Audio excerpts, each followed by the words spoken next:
This is The Art of Listening, and today our guest is Brett Deubner.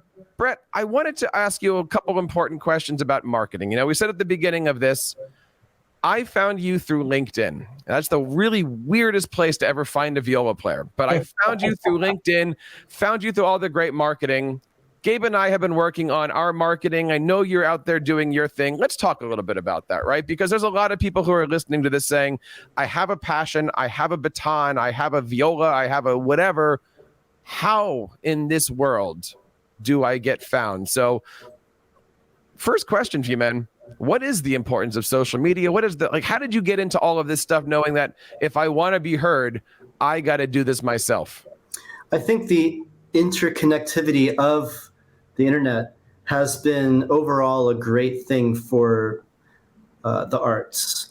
Even though the whole world is now much smaller because you can FaceTime someone from Cambodia and someone from Colorado at the same time. You couldn't do that, 30 years ago. But also what I've found is that there's this natural migratory need. Birds of a feather do flock together, And so when you're putting your stuff out there, people with similar passions are going to gravitate towards that. Just like you're at a party with a bunch of strangers, there's always this one person that everyone's talking to. And it's because they have this magnetic, attraction, or they have this real zeal for what they do. And so I think for me, I've used social network, the basic platforms, MySpace, way back when, Right. It's ancient history. I used to call it my face because I got confused what was what. But it was a great way to reach out to conductors and colleagues and string players and teachers and whoever, and just share your passion for what you do. And there was this community that was very much supportive of everybody, in their field. And so that kind of international collegiality, I think, really helped to give me the courage to say, let's do this. And so I really used Facebook and all those as a way of self-promotion, not in a vanity way, but in a way to reach out in a real development and marketing sense to would-be collaborators who are conductors or artistic directors or festival organizers or whatever. So it was really helpful. But also, what was very important for me was to really work on collecting as much data as I could, meaning if I'm doing a concert, film it. There's going to be 30 seconds that sounds good. There's got to, you're going to find something that you can use. Right. And since I often do new works, it's actually of interest to people. And so I have a YouTube channel that has over 600 videos of different pieces. And it's a great resource for people to discover new works. It's a great resource for me to be able to send links to a conductor. You don't have to talk their ear off, just send them a link. And if they click on it and like what they hear, you're home. And the thing is, if they don't, then it wouldn't have mattered, because no manager in the world is going to get them to like you if they listen to you and they don't like you, right? So who needs a manager? Just do it yourself, right? Right. No, it's interesting. I think that one of the things that is definitely missing in conservatory training is this kind of training.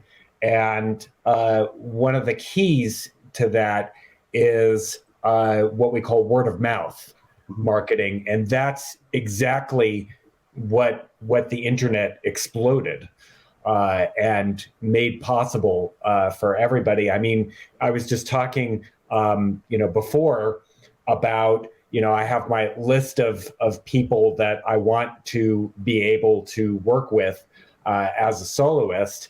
And I can tell you that if I just saw, Brett Deubner playing this really cool piece on LinkedIn, he's going to be foremost in my mind when I'm thinking about soloists. And it's that kind of thing that can make or break a career. And it's really hard because it's also extremely esoteric. Like, people come up to me and Brett was talking about, the possibility that, it looks like you're just celebrating yourself on all of these platforms. No, I tell people actually a lot of these platforms I wouldn't even be on them if I wasn't trying to market myself. And it's really just about marketing, and it's really important. In some ways, Gabe, it can be done in a way that's a turnoff if you don't shape it the right way. Right. Similarly, writing an introductory letter to a conductor can seem like a boilerplate letter that's not genuine.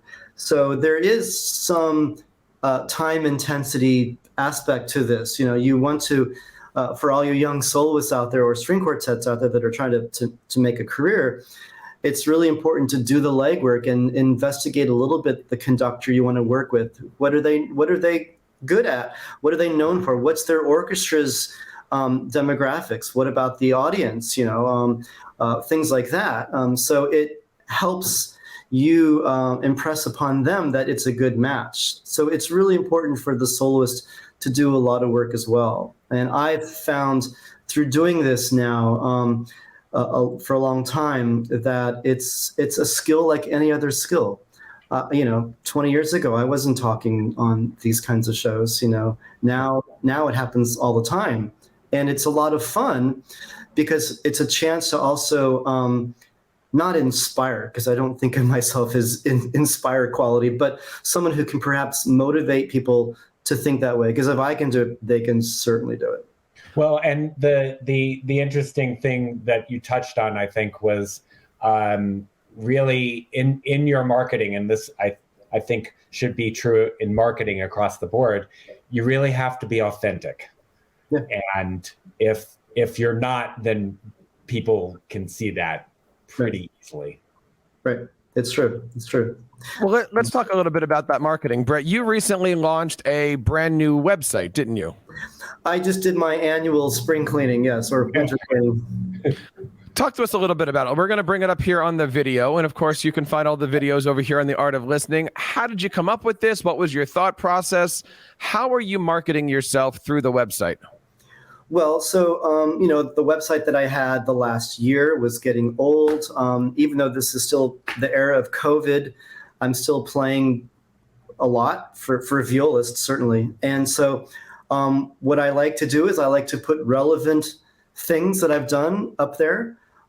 Because when you're reaching out to a conductor, if they're interested, the first thing they're going to do is they're going to go to your website. Right. So I needed to do that. And in Latin America, for instance, the concert season kind of is like our financial year, whereas for Europe and America, the concert season is the academic year. So you have basically two beginnings. So I use the Christmas time as a chance to start thinking about the next season for them. And I figured that was a good time because I've been spending a lot of time. I have an apartment in Sao Paulo. I'm there half the time.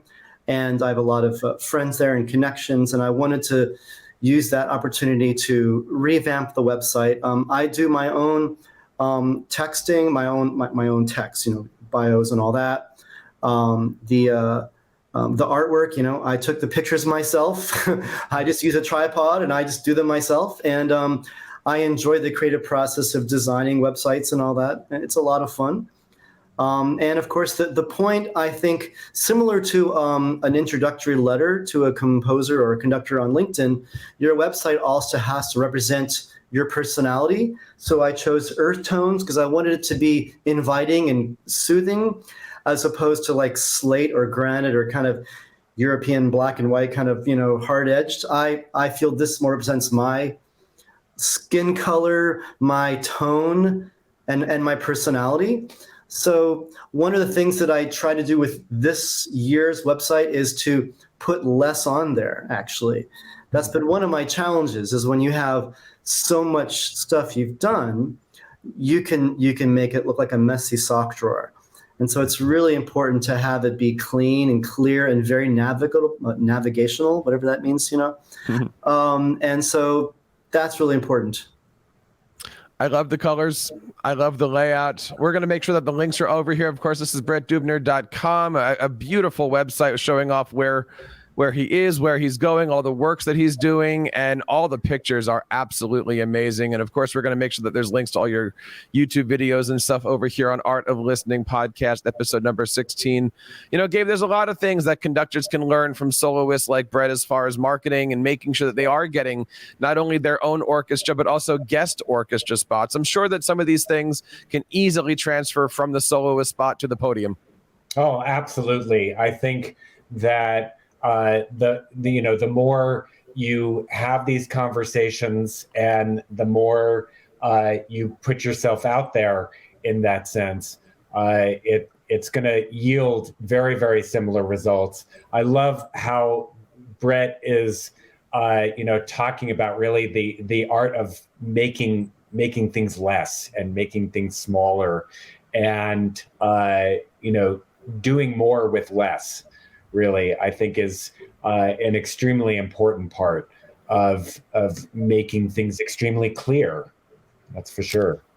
Brett, if anybody is an up-and-coming musician or conductor, what advice would you have for them in trying to get into this whole social business? I would say don't be afraid of it. It's okay to make mistakes. People will correct you in a loving way. Some will correct you in a rude way, but that's the world. But it's all a learning experience. One thing that I tell my students at Queens College is the word no very often means not yet. Yeah. And I think that's a very important lesson for anyone in the arts when you're essentially trying to sell yourself to get a job, because you don't know what the other person is going through. You don't know how busy they are. And so to that end, don't be afraid of it, embrace it. It can be a reflection of who you are. It's just, everyone can see it. So it's a great way. And I think that's really helpful. I think also be persistent, but not in a nagging way. So for instance, I will send an email out to 50 conductors in one evening, and maybe I'll get 11 of them, which is far better than the corporate return of 2%. Right. And they'll say, great site, blah, blah, blah, and maybe 6 of them will say, I'll definitely keep you in mind. And maybe 2 of them will say, how about next year? So in one evening, that's two gigs. So then the others that didn't respond, I will reach out to them in a couple months and give an entirely different email that shows a particularly new piece that I just came back from playing, like Andre Meyer's concerto with the Michigan Phil, and a little video of a rehearsal. I also do a lot of my own videography, so I'll film rehearsals and concerts and make a little 2-minute thing that I'll post on Instagram and on YouTube and everywhere. So it's just a way to gently and in a friendly way keep me in their subconscious. And so then when the conductor's at a conductors forum and my name comes up, oh, I know Brett, even though they've never worked with me, they know who I am. And this tactic really pays off, because I remember courting one conductor for 3 years, and then one day out of the blue he called and said, listen, I just want you to know what you've been doing is really brilliant. I really appreciate your marketing. You should write a course on this. And then they said, you've been on my list for about 3 years. Here's the thing. I want you to be with all my orchestras next year. So I was soloing with 3 of his orchestras next year. Yeah. It pays off to be persistent, but not in a negative kind of, annoying way. And that's hard because people take no personally. So it all comes back to the word no. No means not yet. That if someone takes the time to say no, that's like getting to third base, basically. Right. No, and you're touching on, what we were talking about before, that having your name and your likeness and your playing and all of that in people's, subconscious, so that, when the time comes, Right. 3 years from now, you'll get the gig. Right. We've been talking today to violist Brett Deubner.